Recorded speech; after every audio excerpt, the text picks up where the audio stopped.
presença do Senhor, eu queria que a gente orasse um pouco mais. Eu queria que você começasse aí, curvasse a sua cabeça aí no teu lugar e começasse a orar ao Senhor, clamar, sabe, por mais dele, por mais essa porção da palavra dele sobre você, sobre a tua vida, que ela chegue e possa provocar, produzir algo em você, sabe, algo da vontade de Deus para você nessa noite. Eu creio que o Senhor tem a nos falar, então que você se coloque como uma boa terra para receber aquela semente do Senhor, amém? Comece a falar com Ele, em nome de Jesus. Nós te agradecemos, Pai. É sempre um privilégio a gente estar aos pés do Senhor para ouvir a Tua palavra. E de praxe, em tempos como esse, uma hora como essa, aqui no domingo, nós tiramos para aprender um pouco mais do Senhor, através daqueles que o Senhor destaca, separa para ministrar a nós. Eu quero abençoar Teu filho, Pai, que é um canal em Tuas mãos, e aquilo que o Senhor colocou no coração dele, de fato, saia como flecha e alcance a todos os nossos corações. Repreendemos qualquer tipo de empecilho para que a palavra tenha livre curso a todos que estão ouvindo, presentes e aqueles que estão online, em nome de Jesus, Pai. Nós abençoamos Teu filho, chamamos a graça, o Teu poder sobre ele, em nome de Jesus. Amém, Senhor. Amém. Queria compartilhar com vocês algo que o Senhor tem falado no meu coração durante esses dias. Está baseado no texto de Apocalipse 3, versículos 14 ao 22.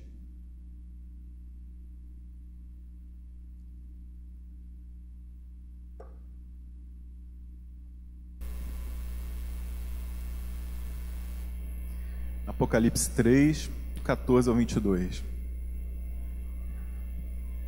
Diz o seguinte: ao anjo da igreja em Laodiceia, escreve: assim declara o Amém, a testemunha fiel e verdadeira, o soberano da criação de Deus. Conheço as tuas obras, sei que não és frio nem quente.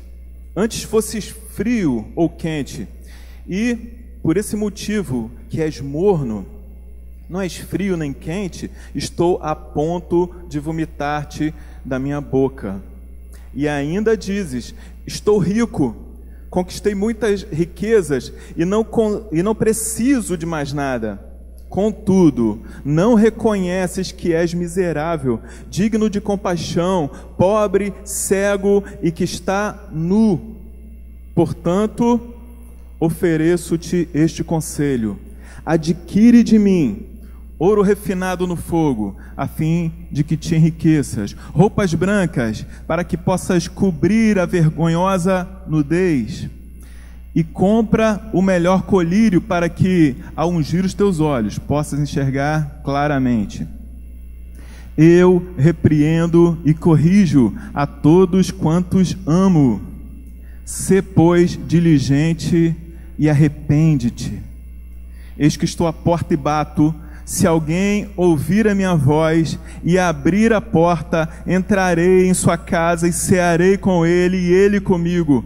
Ao vencedor, eu lhe concederei que se assente comigo no meu trono, assim como eu venci e me assentei com meu Pai no seu trono. Aquele que tem ouvidos, compreenda o que o Espírito revela às igrejas. Amém, queridos? Esse texto é uma carta endereçada à igreja em Laodiceia, né? É uma igreja que vivia nessa cidade, uma cidade rica, né? E que se orgulhava de toda essa riqueza que ela tinha, que ela possuía, né? Mas a gente vê uma repreensão de Jesus sobre essa igreja, né? E a gente está vivendo dias que a Bíblia chama de tempos difíceis, né? São os últimos dias em que se aproxima a volta do Senhor Jesus, né? E o próprio Jesus alertou a respeito desses dias. Em Mateus 24:12, ele diz que: e por se multiplicar a iniquidade, o amor de quase todos se esfriará. Você pode pensar um pouco nisso? Por se multiplicar o pecado, a iniquidade, o amor de quase todos.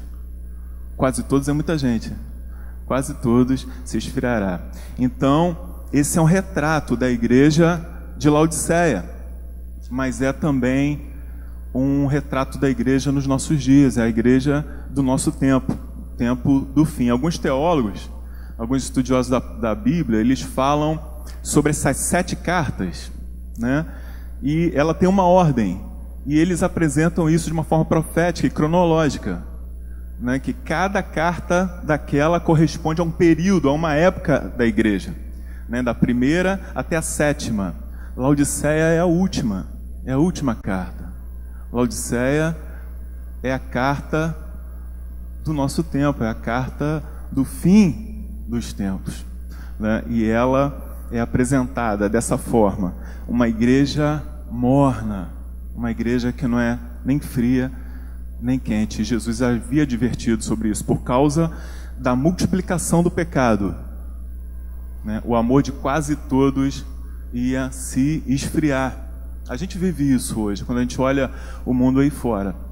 Mas a gente, infelizmente, percebe também dentro da igreja um esfriamento e uma multiplicação da iniquidade. Iniquidade é pecado. A gente vive num tempo em que há pecados novos, há novas modalidades de pecado, igual a Olimpíada, né? A Olimpíada, cada Olimpíada tem um esporte novo entrando, né? E ao passar do tempo, o pecado também, a forma, a modalidade de pecado vai tendo novidades, né?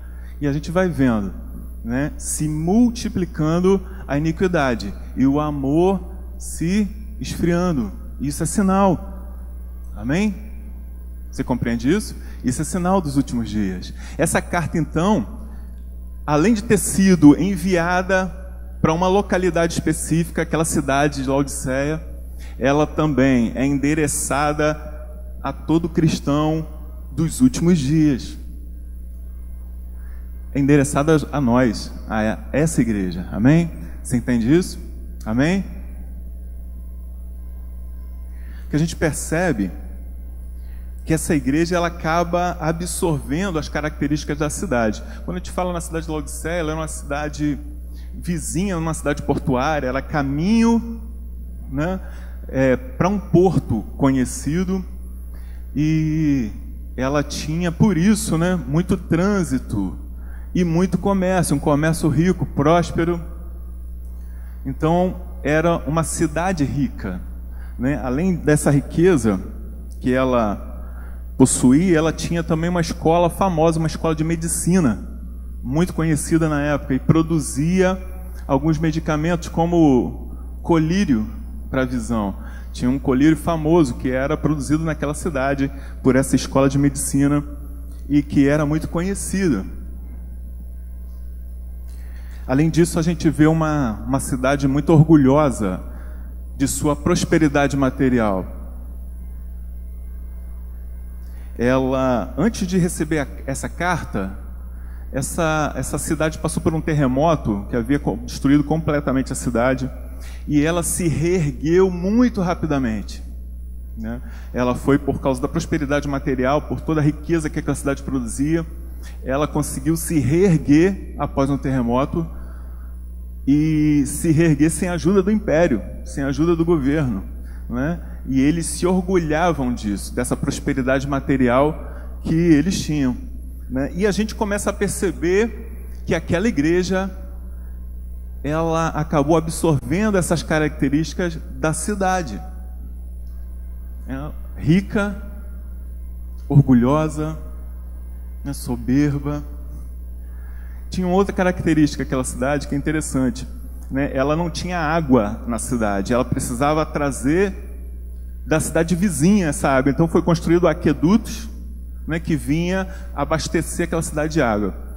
Durante o trajeto, aquela água ia aquecendo, né? Aquela água ia se tornando morna e chegava morna na cidade, além de vir carregando calcário, né, sais, minerais, inclusive, e que tornava o gosto, o sabor daquela água.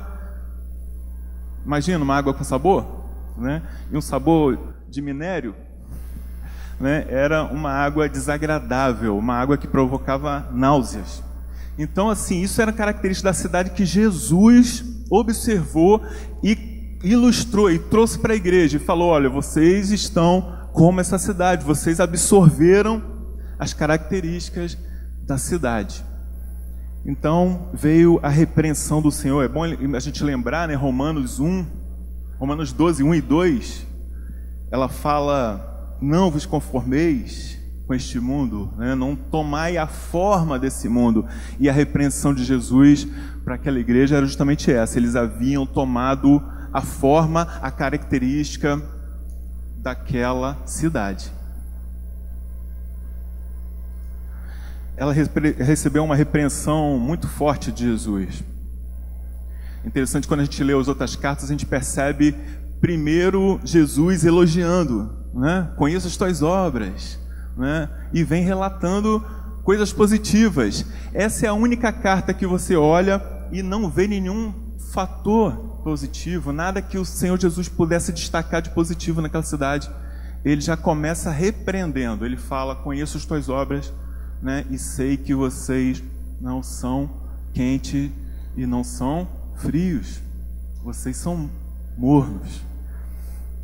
E por essa característica, essa mornidão, ele chega a dizer que está a ponto de vomitar pela boca. Sabe o que é isso? Ser posto para fora do corpo de Cristo. Vomitar-te pela boca é ser posto para fora do corpo de Cristo. E Jesus estava falando a respeito disso, né? Mornidão é uma característica que ela fala de uma falta de intensidade. O que é morno é porque falta intensidade para ser quente, né? Mornidão, né? Quando a gente fala a respeito da igreja em Laodiceia, a gente vê que era um povo que eles não eram contrários ao evangelho do reino, mas também não viviam exatamente como a palavra, né, ordena que vivesse.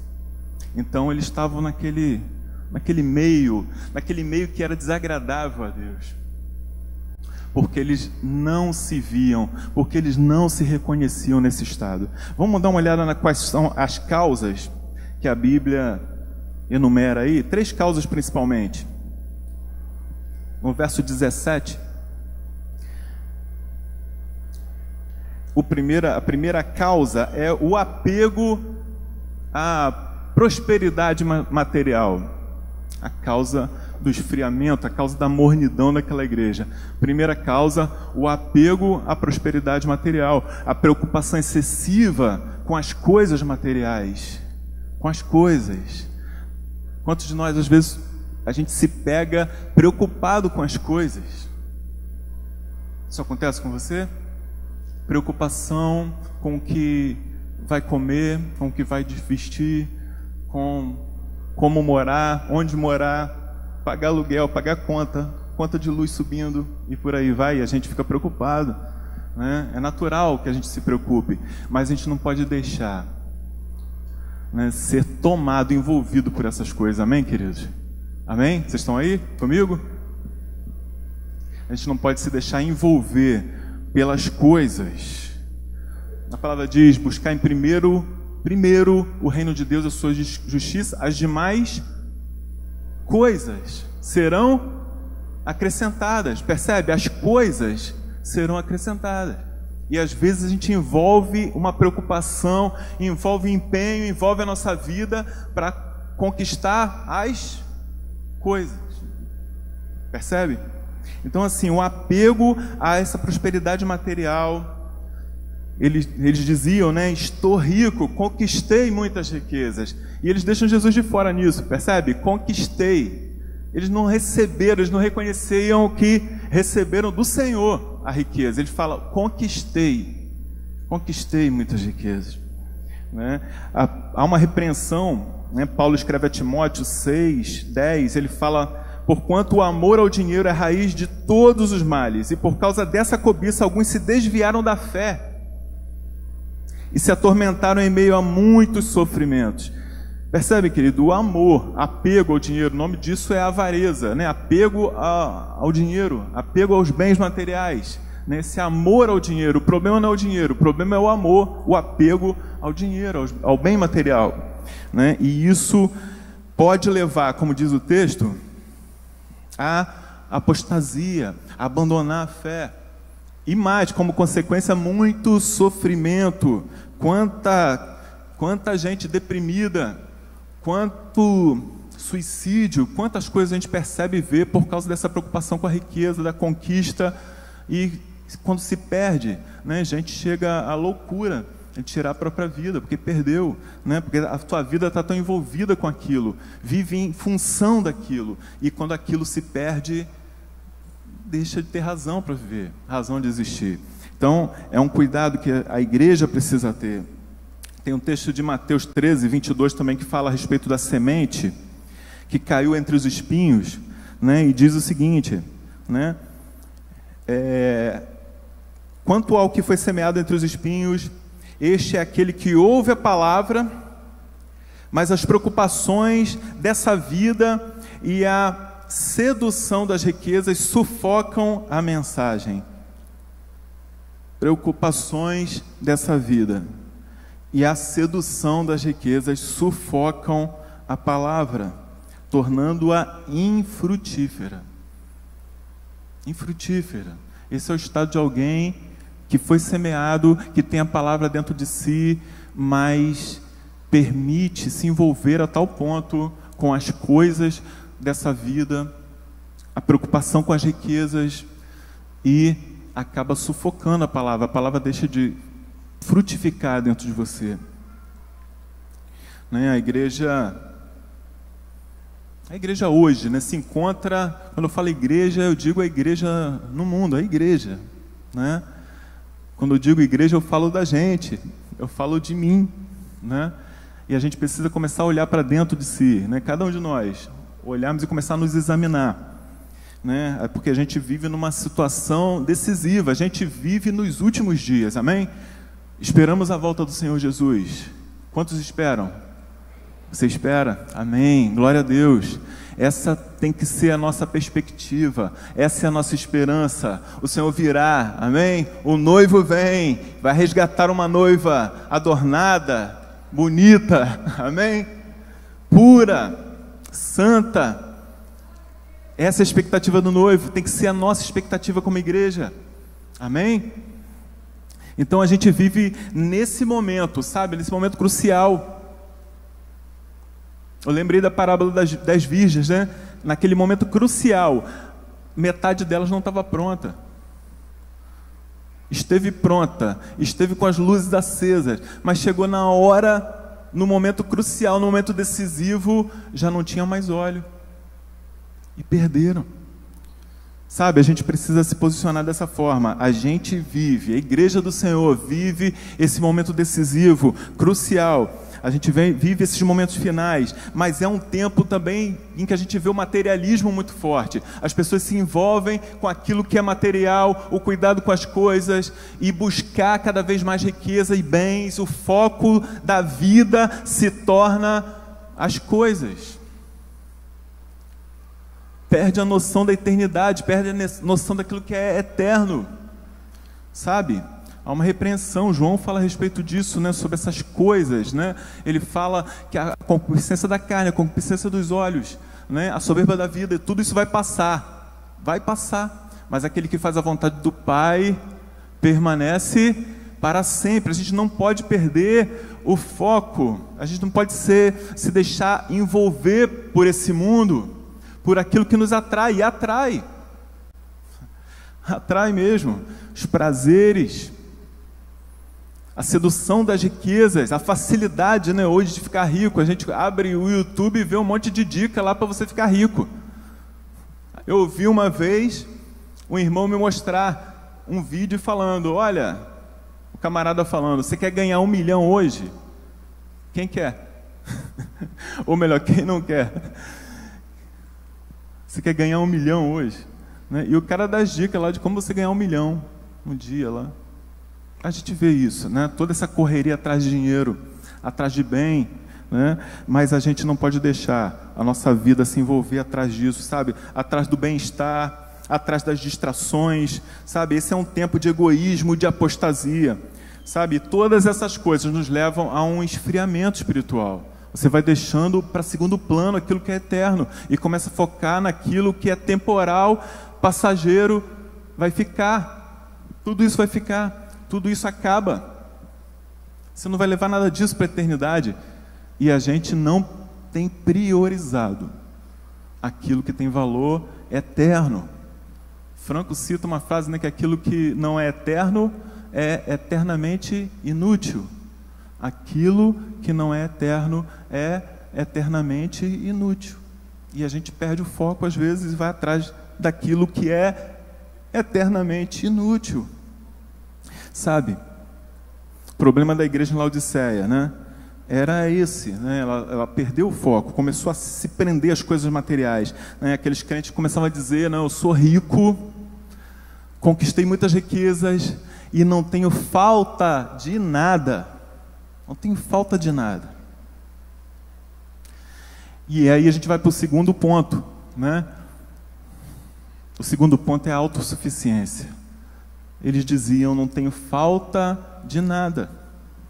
Eu tenho tudo. E esse é um outro perigo, querido, que nos leva a um esfriamento espiritual. A autossuficiência, a independência de Deus, sabe? Eles começaram a menosprezar a necessidade da comunhão com Deus, da dependência de Deus. Eles já tinham tudo. Tinham Deus. Era uma igreja. Mas não percebiam a distância que eles se colocaram do Senhor, a ponto de ele botar o Jesus para fora. Lembra que a gente leu no texto? Eis que estou à porta.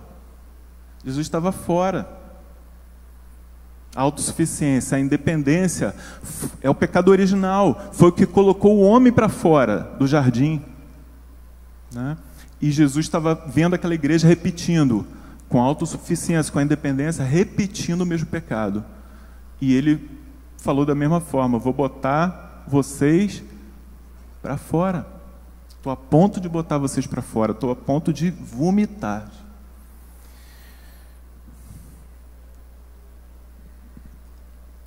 O nosso Pai tem desejo de se relacionar com a gente, amém? Nós fomos criados para a sua glória, nós fomos criados para um relacionamento com eles, amém, querido? Com Ele, um relacionamento com o Pai. Fomos criados à sua imagem e semelhança, não foi à toa. Fomos criados para sermos filhos do Senhor, filhos dele, filhos de um Pai amoroso, filho de um Pai bondoso, filho do Pai perfeito. Nosso paizinho querido, né? E ele deseja relacionamento com a gente, sabe? Ele sente a nossa ausência, ele sente a nossa falta, sabia disso? Deus sente. Quando ele foi buscar no jardim, um homem não tinha aparecido para o encontro, ele perguntou, Adão, onde estás? E Deus segue hoje perguntando, Gustavo, onde estás? Moisés, onde estás? E por aí vai. Qual o teu nome? Deus continua chamando, onde estás? Deus sente falta de relacionamento, Ele nos criou para esse relacionamento com Ele. Ele mostra esse lamento a respeito do povo, lá em Isaías 43, 21 e 22, diz o seguinte, olha, esse povo que eu formei para mim, para que me desse louvor, contudo, tu não me invocastes a mim, ó Jacó, mas te cansaste de mim, ó Israel. Percebe o lamento do Senhor? Percebe o pai se queixando, se lamentando, porque havia criado aquele povo para um relacionamento, e o povo já não fazia mais isso, já não buscava o Senhor. Não buscava. Sabe, não invocava o Senhor. O povo se cansou. O povo se cansou. Se cansou de um relacionamento com Deus, um relacionamento com o Pai. Quantas vezes a gente está cansado, né? Cansado. É natural que a gente se canse, né? O corpo físico, né? A gente cansa, né? A gente trabalha, muitos trabalham, fazem faculdade, estudam, né? E fica naquela rotina e o corpo cansa, a gente cansa, né? E às vezes a gente fica, bate aquela preguiça espiritual, né? De você não conseguir manter um relacionamento diário com o Senhor, de orar, de ter tempo de oração, sabe, de leitura da palavra. Mas a gente precisa vencer isso, amém, queridos? Não nos cansarmos de buscar a face do Senhor, não nos cansarmos de ouvir a sua voz, não nos cansarmos dele. Aquele povo estava cansado do Senhor, né? A igreja de Laodiceia havia negligenciado a comunhão com Deus. Eram ricos, mas Jesus se encontrava fora da igreja, fora da vida deles, fora dos projetos dele. Jesus estava fora. Outro problema é que aquela igreja não sabia distinguir entre prosperidade material e prosperidade espiritual, sabe? E às vezes a gente confunde isso, né? Tá tudo indo bem, eu estou no bom emprego, né? Estou sendo abençoado por Deus, né? E a gente acha que isso é prosperidade espiritual. Se está tudo bem, se eu estou prosperando materialmente, então é porque eu estou prosperando espiritualmente. Não é assim, né? Essa teologia da prosperidade não é assim que Deus vê. Amém, queridos? Não é assim que Deus vê, né?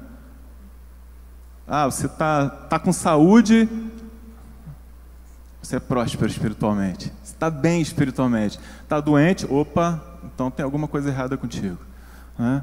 Está com grana, está com emprego, está bem, então você está bem espiritualmente. Não, está ruim, então tem alguma coisa errada contigo. Você tem pecado, né? E a gente precisa ver, enxergar como Deus enxerga. Aquele povo olhava a sua prosperidade material e achava que estava tudo bem. Confundia prosperidade material com a prosperidade espiritual. E Deus não vê dessa forma, amém, queridos? Eles precisavam se arrepender e voltar ao Senhor. O terceiro ponto é que havia uma indiferença a respeito da vida eterna. Você está acompanhando? Amém? O primeiro é o apego à prosperidade material. O segundo é a autossuficiência. Lembra? Eu não tenho falta de nada, eu tenho tudo. Não preciso de mais nada, né? O desprezo pela necessidade da comunhão com Deus. E o terceiro ponto é a indiferença a respeito da vida eterna. Indiferença a respeito da eternidade, né? Eles não se percebiam, né? Aquela igreja, a realidade espiritual da igreja de Laodiceia não era reconhecida, o estado que eles viviam não era reconhecido por eles. Eles haviam perdido as riquezas da glória e da graça de Deus, né? Haviam se afastado de Deus, perdido a presença de Deus, né? E não tinham percebido isso, né? Eles estavam insensíveis, e nessa posição que eles estavam também sentenciados, condenados. Eles não se perceberam, né? Perceberam o quanto longe eles tinham caminhado de Jesus.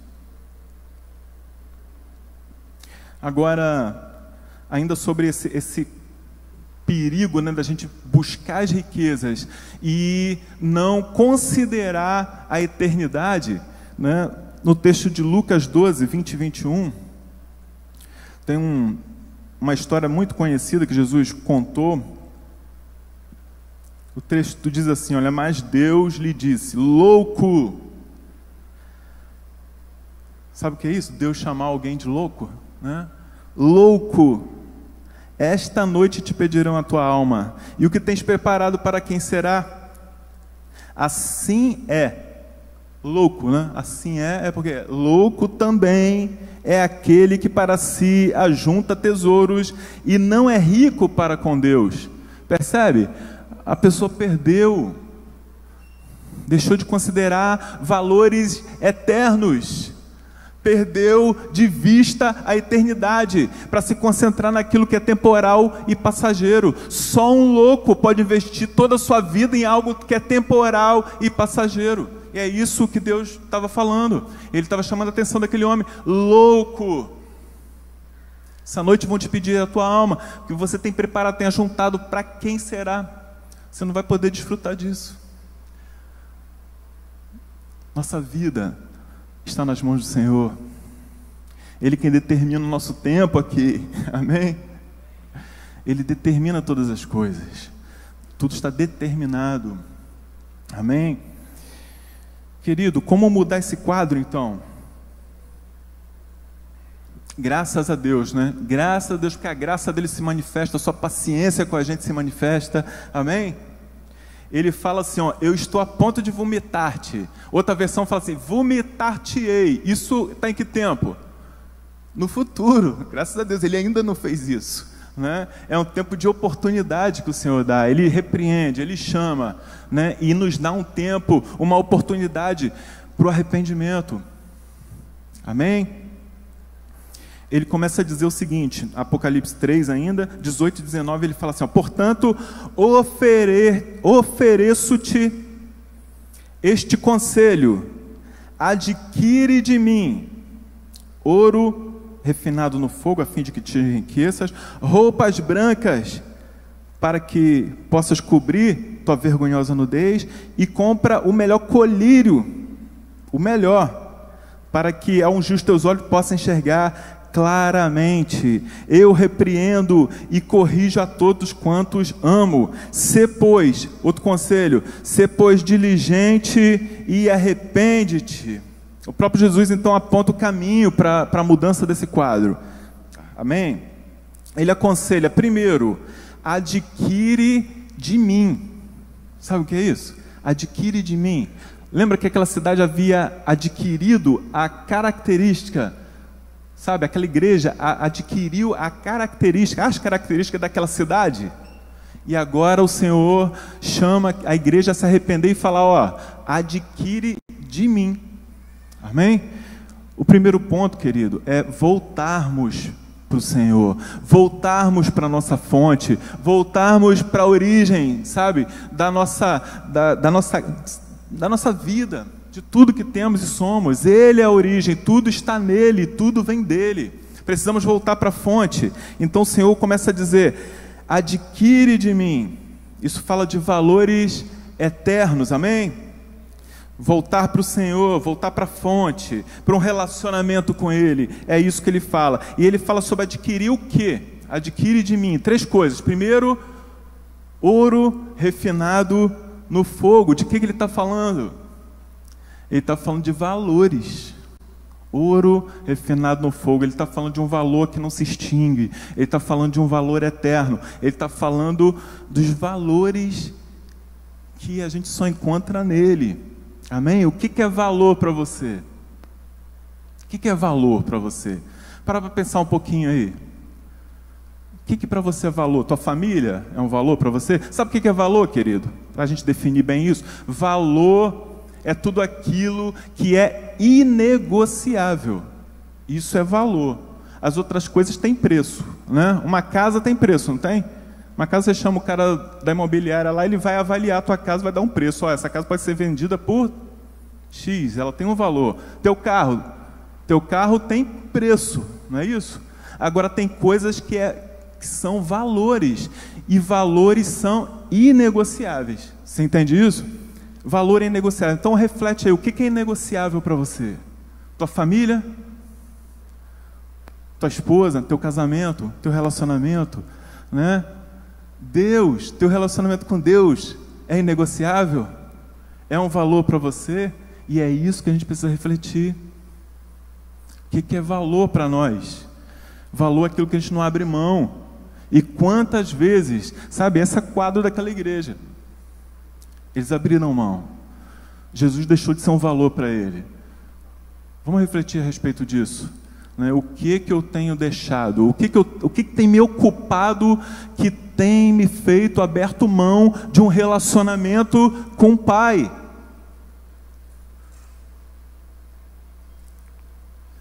Os prazeres, o descanso, a Netflix. Agora tem um monte, né? Streaming, Netflix, o que mais?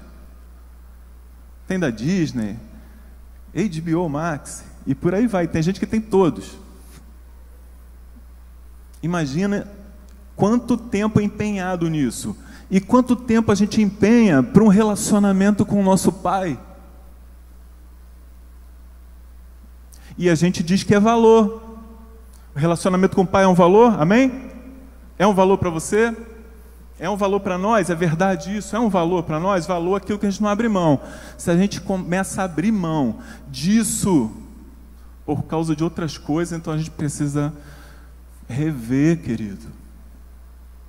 Precisamos voltar, precisamos repensar na nossa ordem de prioridade. O que é prioridade para nós? O que tem sido prioridade para você? Sabe, esse é o primeiro, sabe? O primeiro, ouro. Senhor Jesus, adquire de mim esse valor, os valores que existem em Jesus Cristo. A gente precisa adquirir dele, precisa voltar para ele para poder adquirir e perder, sabe? Perder essas características do mundo. O segundo ponto, vestes brancas. Adquire de mim vestes brancas. De que isso fala? Fala de pureza, fala de santidade.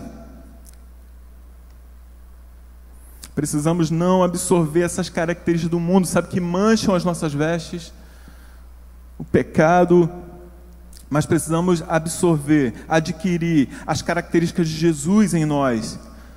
Sabe, Jesus é santo. Jesus é santo.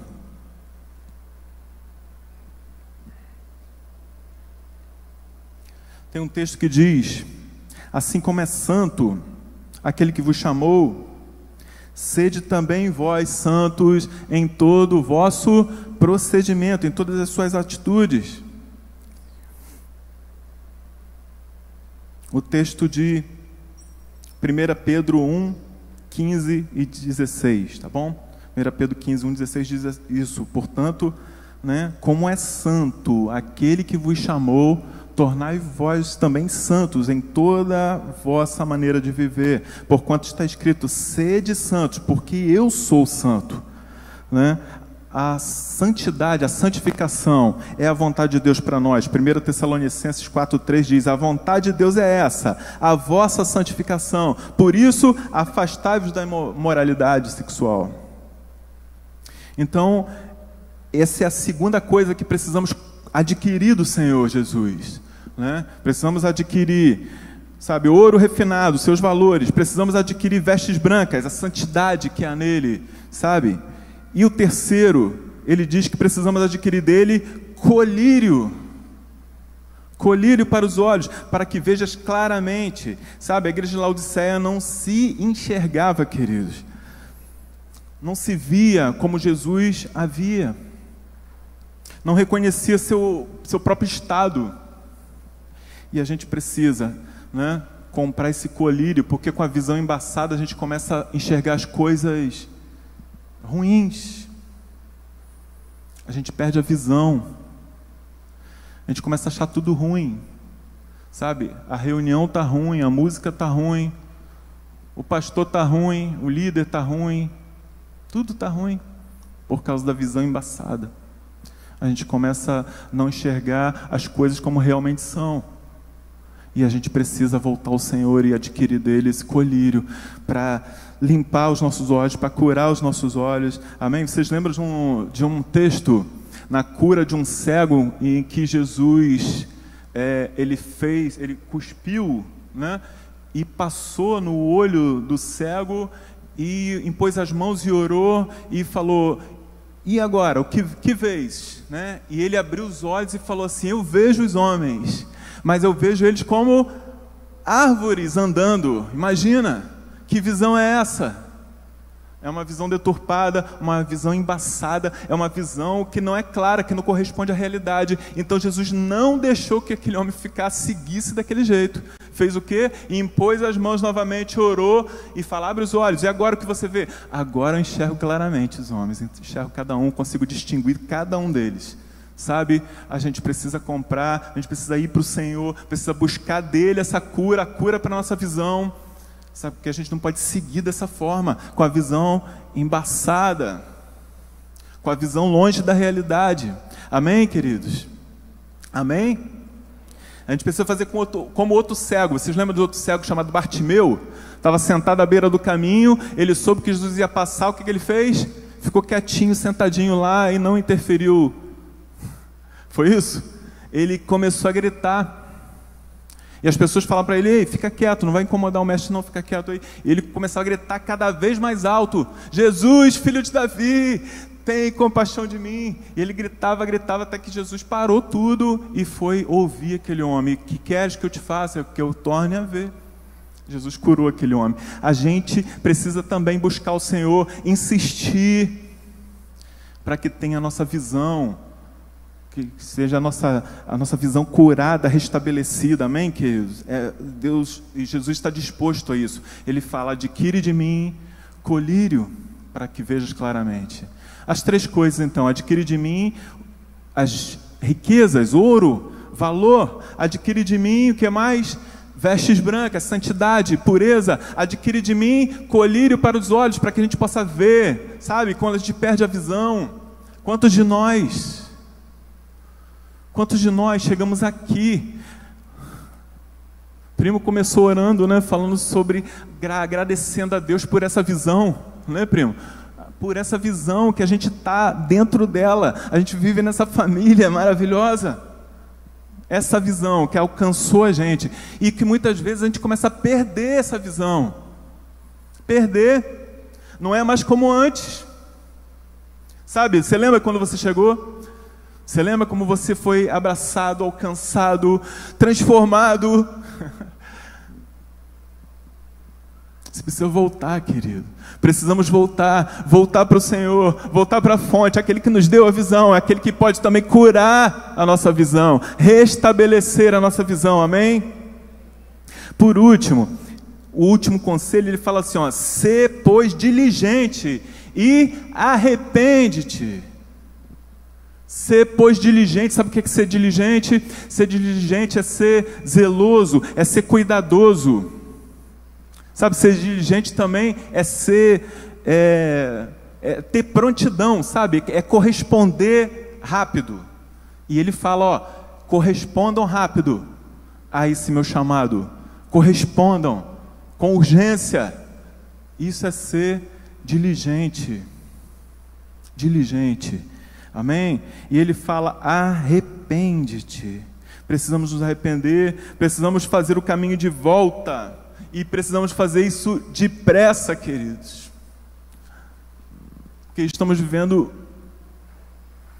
o final, sabe? O final dos tempos. É um tempo decisivo. Precisamos voltar correndo. Precisamos agir prontamente. Amém?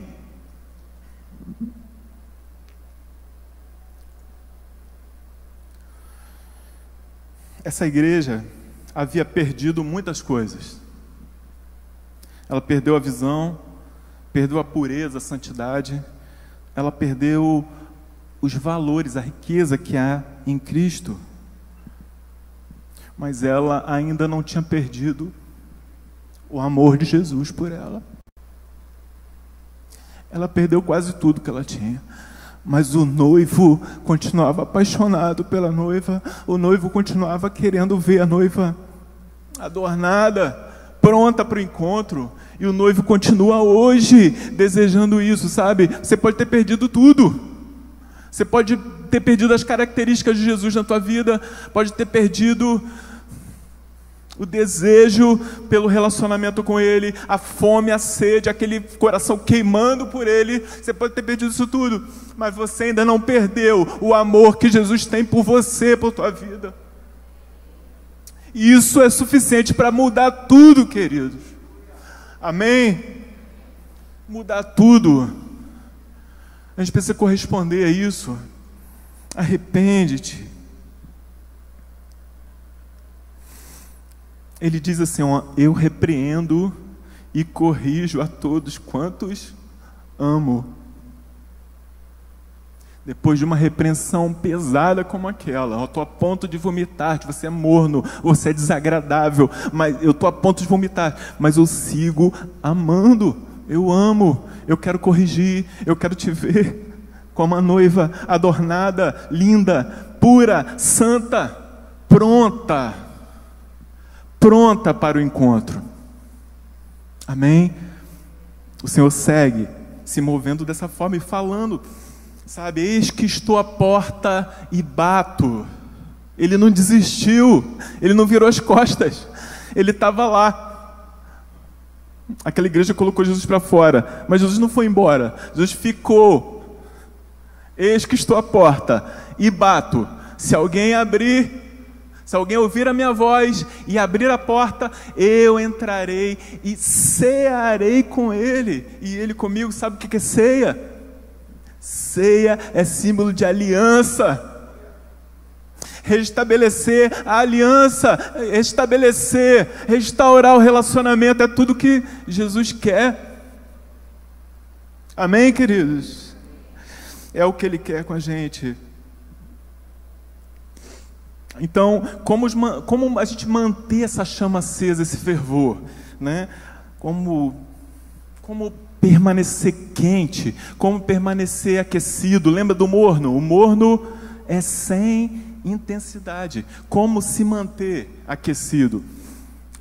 A resposta é sendo cheios do Espírito Santo, amém? Efésios 5, 18 ao 21.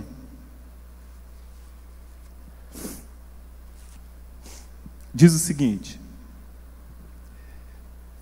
ele fala sobre se encher, né? Enchei-vos do Espírito. Aí ele fala assim, o 19, ó, como a gente encher do Espírito? Enchei-vos do Espírito. Aí ele fala, falando entre vós. Fala comigo, falando entre vós.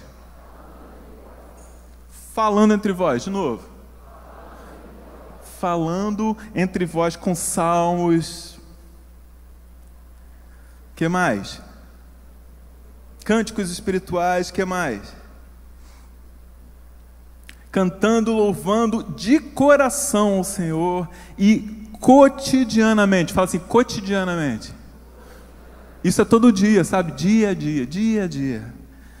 Dando graças ao Senhor por tudo, em nome do Senhor Jesus, sujeitando-vos uns aos outros no temor de Cristo. Então, o que a gente aprende aqui, o primeiro ponto, sabe, para a gente ser cheio do Espírito Santo, é o falando entre vós, entendeu? De que isso fala? Falando entre vós? Fala de comunhão, fala de que mais? Fala de edificação mútua, sabe? Uns aos outros, falando entre vós. Esse é o primeiro ponto, é estar nesse ambiente de relacionamento com os irmãos. Você faz parte de uma família, amém? Você é parte de uma família. E muitos dependem daquilo que está em você, sabe? Do depósito que está em você. A Bíblia diz, né, Efésios 4,16, fala que a maturidade, o crescimento do corpo acontece como? Pela cooperação de cada parte. Você é parte do corpo, amém? Então o crescimento, a maturidade do corpo acontece quando? Acontece com a operação, com a justa cooperação de cada parte. Dá uma olhada para o teu lado aí, olha só. Dá uma olhada em volta. Cada parte.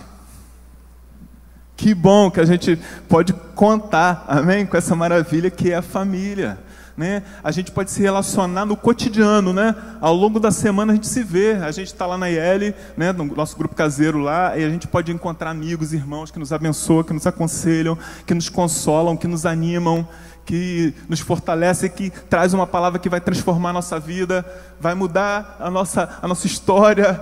A gente pode viver tudo isso nesse ambiente, amém?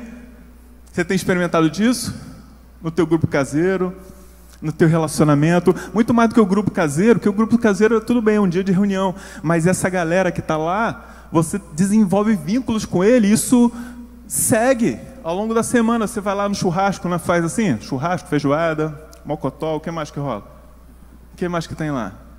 Né? Eu vejo umas fotos de vez em quando, café, né? Café com a galera lá, e a selfie não pode deixar, né? Tira aquela selfie, e aí tem aquele cafezão colonial, né? Aquele estilão mesmo, e todo mundo lá felizão, com o maior sorriso. Que bom, que maravilha, é isso, gente, a gente poder estar na mesa, estar junto, isso é maravilhoso. Quantos experimentam disso? Quantos estão aqui incluídos num grupo caseiro, numa IL aqui?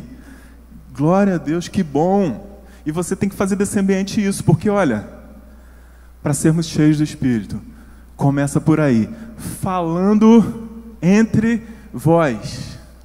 E aí um tem salmo, né? Outro tem ensino, outro tem uma outra coisa, e vai trazendo edificação, né? O segundo ponto que a gente precisa atentar para sermos cheios do Espírito é o seguinte, ó, falando entre vós, mas precisamos também, quando nos reunimos com propósito. Precisamos ser intencionais. A gente precisa ter intenção de cooperar na vida do irmão. A gente não está ali à toa. A gente tem um depósito na gente e pode abençoar outro irmão, entendeu? Cada um de nós. E aí você pode pensar, não, eu acabei de chegar agora no reino, entendeu? Eu me converti esses dias, então não tem muita coisa. Querido, você que é novinho, quantos novinhos tem aqui? Quem tem menos de 6 meses aqui? 6 meses.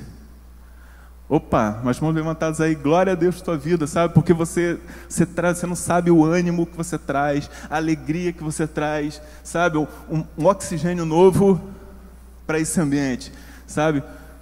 Bebês espirituais enchem a casa de alegria, amém? Enchem-nos de alegria, e que prazer ter vocês, sabe? Então, e a galera mais antiga, né? Cada um pode cooperar de alguma forma, querido. Ninguém tem um ditado que fala que ninguém é tão pobre que não possa dar e ninguém é tão rico que não possa receber. Beleza? Você que chegou agora, você pode cooperar em muito. Você tem muito para dar. Amém? Então, olha, precisamos nos reunir com propósito. 1 Coríntios 14, 26 diz o seguinte: portanto, qual a atitude correta então? Ora, quando vos reunis, cada um de vós tem um salmo, uma mensagem de ensino, uma revelação, ou ainda palavras em determinada língua e outra interpretação de língua, tudo seja feito para a edificação da igreja. Então, quando nos reunimos, precisamos reunir intencionalmente, precisamos reunir com propósito, e o propósito é edificar a igreja. Amém? Edificarmos uns aos outros, cooperarmos de alguma forma com aquilo que você pode fazer, sabe? A coisa mais simples, mas você pode cooperar. Amém, queridos? Então, nesses 2 pontos, olha, para sermos cheios do Espírito, o falando entre vós, a comunhão, estarmos juntos, e estarmos juntos com propósito. Intencionais, sendo intencionais, amém? O morno é desagradável a Deus. O morno é alguém sem intensidade. Quando Jesus fala sobre os 2 mandamentos, você lembra que alguém perguntou a Jesus, um fariseu, falou assim, qual o mandamento mais importante? E aí Jesus vai resume todos os mandamentos, assim, entre leis e tradições, né, eram mais de 600. Era impossível alguém guardar isso tudo.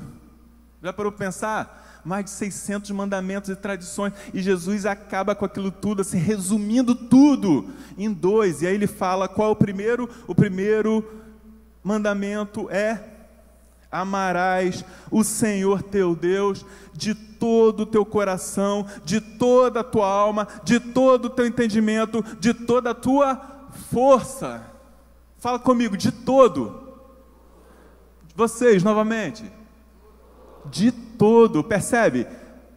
Jesus não falou assim, ó, ama o seu Deus com o teu coração, com o teu entendimento, com a tua força. Ele falou, ama o Senhor teu Deus de todo o teu coração, de toda a tua alma, de todo o teu entendimento, de toda a tua força.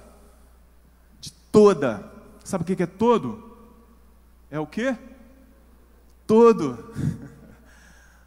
Todo é todo, não ficou nada de fora. É a gente empenhar tudo que a gente é, tudo que a gente tem nisso, amar ao Senhor com tudo.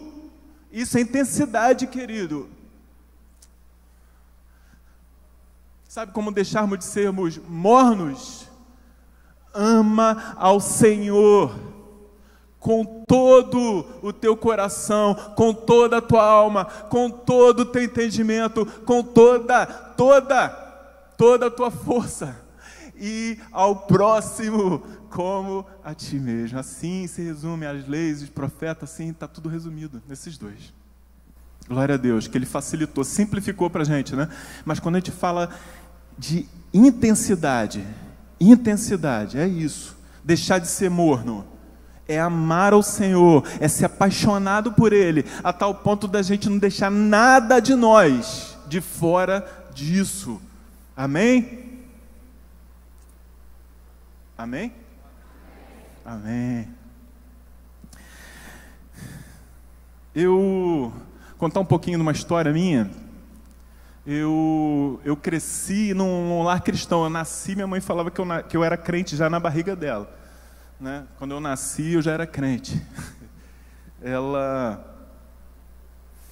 Eles, né, me ensinaram, né, meus pais me ensinaram a respeito da vida e da obra de Jesus. Eu cresci amando o Senhor, né? Cresci conhecendo, sabe, Jesus, e como é bom isso, como é bom.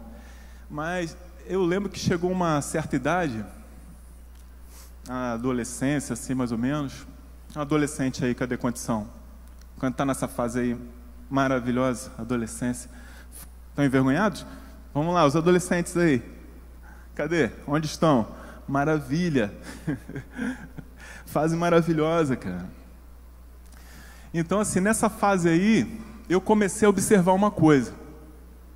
Eu conheci alguns ex, sabe os ex?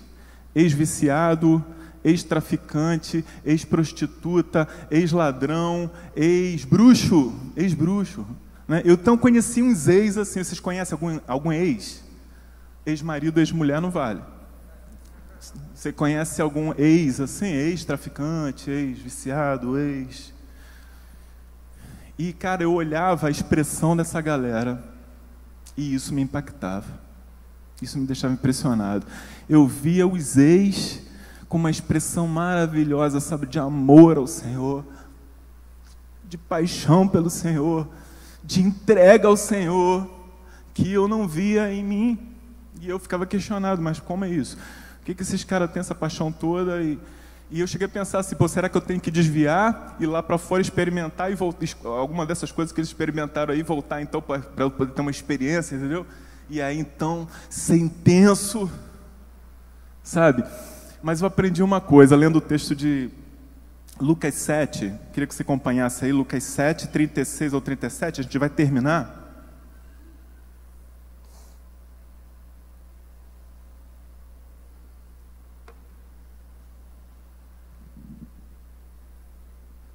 Lucas 7, 36 ao 37. Lendo esse texto, querido, eu compreendi uma coisa. Esse texto aqui é daquela mulher. Jesus vai à casa de Simão. Quem lembra disso? Jesus na casa de Simão. E aí chega aquela mulher aos pés de Jesus e começa a derramar um bálsamo aos pés de Jesus. E começa a chorar nos pés de Jesus, e começa a pegar o cabelo e secar. Aquela expressão maravilhosa de amor, de paixão pelo Senhor, que muita gente chama de extravagante, e é, mas eu creio que a gente precisa ser assim, sabe, extravagante? Extravagante, isso fala de uma intensidade de amor, de uma paixão pelo Senhor, a intensidade de sermos intensos, amém? Então eu compreendi o quê? Vamos dar uma lida aí, ó. Tendo sido convidado por um dos fariseus para jantar, Simão, né, fariseu, Jesus foi à casa dele e reclinou-se, como era de costume, junto à mesa. Assim que tomou conhecimento de que Jesus estava reunido à mesa, na casa do fariseu, certa mulher daquela cidade, detalhe, uma pecadora, trouxe um frasco de alabastro, cheio de perfume, e posicionando-se atrás de Jesus, prostrou-se aos seus pés e começou a chorar. Suas lágrimas molharam os pés de Jesus. Mas ela, em seguida, os enxugou com os próprios cabelos, beijou-os e ungiu com o perfume. Diante de tal cena, o fariseu, Simão, que o havia convidado, falou consigo mesmo. Na cabecinha dele passou o seguinte pensamento: se esse homem fora de fato o profeta, bem saberia quem nele está tocando e que espécie de mulher é ela, uma pecadora. Então voltou-se Jesus para o fariseu e lhe propôs: Simão, tenho algo a dizer-te. Ao que respondeu: sim, mestre, dize-me. 2 homens deviam a certo credor. Um deles devia 500 denários e o outro 50. Nenhum dos dois tinha com o que pagar, por isso o credor decidiu perdoar a dívida de ambos. Qual deles o amará mais? Replicou-lhe Simão: imagino que aquele a quem foi perdoada a dívida maior. Ao que Jesus o congratulou: julgaste acertadamente. Então virou-se em direção à mulher e declarou a Simão: vês essa mulher? Entrei em tua casa e não me trouxeste água para lavar os pés, como é o costume. Esta, porém, molhou os meus pés com suas lágrimas e enxugou com os próprios cabelos. Da mesma maneira, tu não me saudaste com um beijo na face, como é tradicional. Ela, todavia, desde que cheguei, não cessa de me beijar os pés. E mais, tu não me ungiste a cabeça com óleo, como era de se esperar, mas essa mulher, com puro bálsamo, ungiu os meus pés. Por tudo isso, te asseguro, o grande amor por ela demonstrado prova que seus muitos pecados já foram todos perdoados. Mas aonde há necessidade de pouco perdão, pouco amor é revelado. Queridos, quando eu li esse texto, isso aqui mudou o que eu pensava, mudou a minha vida, a minha história, porque eu me via como esse camarada aqui, Simão, sabe? Talvez, se você começar a refletir, talvez você se olhe assim, e nessa história aí você seja o Simão. Assim como eu olhei e me vi, eu era o Simão, eu não era aquela mulher extravagante, com aquela expressão maravilhosa de paixão por Jesus, de amor, demonstrando e entregando tudo que ela tinha. E Simão ali sentado observando tudo e julgando, sabe?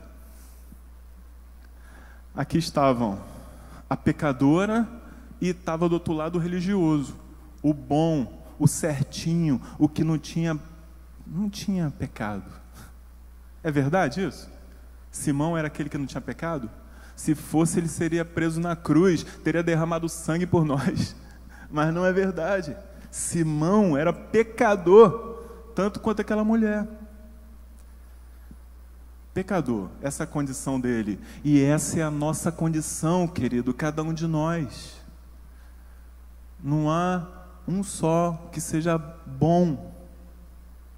Não há um só que seja, sabe, bom.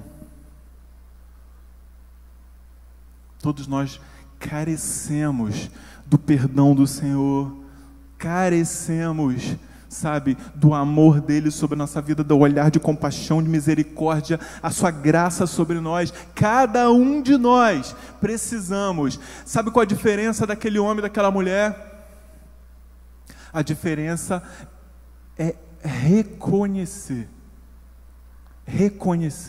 Aquela mulher reconheceu quem ela era. Diante de Jesus, ela se viu como pecadora. Eu sou mesmo, sou pecadora, eu careço, eu preciso do teu perdão, eu preciso da tua graça, eu preciso da tua misericórdia, da tua compaixão, do teu amor sobre a minha vida, eu preciso.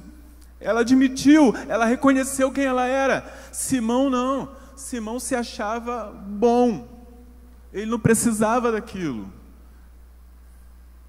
Ele não precisava, sabe, queridos? Eu aprendi isso, que na verdade o que a gente precisa para manifestar esse amor, essa intensidade, é a gente olhar para dentro de nós, olharmos para quem somos de verdade. Quem somos? Quem você é? Vamos orar? Eu queria que você começasse a refletir a respeito disso. Qual a tua situação hoje? Você tem entregue tudo ao Senhor, sabe? Você tem entregado a Ele, com tudo que você é, envolvendo tudo, sabe? Amando ao Senhor, com todo o teu coração, com toda a tua alma, com todo o teu entendimento, com toda a tua força, com tudo, envolvendo tudo que você tem, tudo que você é, nesse amor, nessa expressão de amor e de entrega ao Senhor. Você tem feito isso? Ou você está em outra condição? sem toda essa intensidade. Talvez você um dia já tenha experimentado, já tenha vivido, já tenha manifestado toda essa expressão, sabe, de amor ao Senhor, de paixão pelo Senhor. Você queimava, sabe, teu coração queimava pelo Senhor. Você ansiava o momento de poder estar com Ele, de poder sentir a sua presença, de saber que Ele estava ali contigo, e você era sensível a isso. Segue orando, sabe, o Senhor continua amando a todos nós, sabe, Ele ama o quente, Ele ama aquele que se expressa, sabe, com toda a sua força, sabe, com tudo que tem. Ele ama aquele que se entrega por completo, mas Ele também segue amando a mim, a você, mesmo que a gente ainda não tenha entregue tudo, ou que a gente já tenha algum dia lá atrás entregue tudo, sabe, e servindo e amando com todas as forças, mas hoje a gente está longe disso. O Senhor segue amando, Ele fala: eu repreendo e corrijo a todos quanto amo. Eu amo, eis que estou à porta e bato. Eu quero restabelecer minha aliança. Entrarei, cearei com Ele e Ele comigo. Sabe, o Pai quer restabelecer o nosso relacionamento com Ele, querido. Fale com o Pai. Começa a olhar para você e reconhecer quem você é, diferente da igreja em Laodiceia, que se olhava e não conseguia se enxergar, porque tinha uma visão deturpada de si mesmo, sabe, porque faltava colírio para os olhos. E Jesus fala: adquire de mim, venha para mim, adquire de mim colírio, para que você enxergue claramente, sabe. Então começa a clamar ao Senhor: Senhor, eu quero esse colírio. Eu quero esse colírio, eu quero enxergar claramente. Eu quero enxergar claramente quem eu sou, em que estado eu estou, como está meu coração. Me permite enxergar bem isso, enxergar a realidade que está dentro de mim. Começa a clamar ao Senhor: Senhor, eu quero a Tua riqueza, eu quero os Teus valores, Pai. Eu abri mão, eu perdi, mas eu quero trazer de volta os valores que há em Cristo Jesus. Isso é valor, isso é inegociável, eu não abro mão. Começa a falar com o Pai. Se arrepende, querido, se arrepende disso, fala com Ele. Eis que estou à porta, eis que estou à porta. O Senhor não está longe, o Senhor não desiste, Ele está lá, Ele continua à porta, Ele está aí falando contigo. Permite, sabe, permite o Senhor entrar. Sabe, vestes brancas, assim como uma noiva se adornando para o encontro com o noivo. Vestes brancas, fala de pureza, de santidade. Quem sabe você tem vivido, sabe, tá em busca de prazeres, em busca de coisas que vão passar. O Senhor te chama ao arrependimento. O Senhor tem vestes novas para você, aleluia. O Senhor tem novas vestes brancas. O Senhor quer derramar sobre você o perdão. Ele pode, Ele quer te perdoar. Começa a falar com Ele, vai, fala. Mostra para Ele o que está no teu coração. Mostra para Ele o que tem te feito esfriar as coisas dessa vida, a preocupação com as riquezas, sabe, com o que vai ter amanhã, com o dinheiro que eu tenho que ganhar. O que tem ocupado a tua vida, querido? Coisas temporais e passageiras. Você tem perdido o foco daquilo que é eterno. Você tem aberto mão de valor. Então começa a se arrepender, vai diante do Senhor e começa a clamar a Ele. Clame ao Senhor: Senhor, eu preciso adquirir de Ti. Eu preciso adquirir de Ti, Senhor. Eu preciso Te amar com intensidade. Eu já fui um dia assim. Oh, Pai. Oh, Senhor. Vem, Pai, em cada coração, Senhor. Sabe, Tu que estás à porta de cada coração, e bate. Segue, Senhor. Nós sabemos, ó Pai, do Teu amor, da Tua misericórdia, da Tua compaixão, sabe? Eu sei que Tu insistes conosco, Senhor.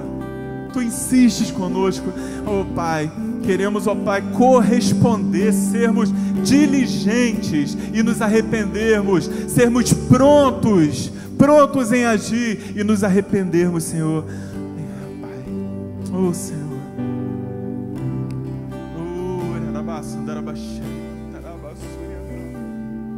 Oh Pai, torna-nos, Senhor, torna-nos aquecido o nosso coração, em toda a nossa vida, em tudo que fazemos e somos.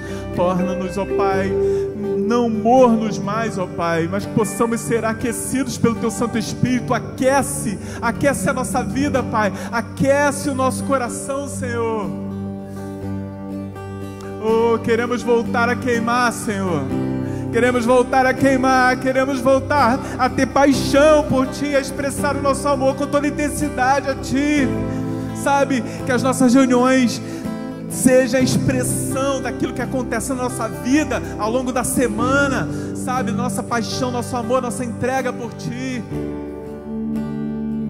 Oh Senhor, leva-nos a isso, leva-nos a vivermos essa intensidade, Pai.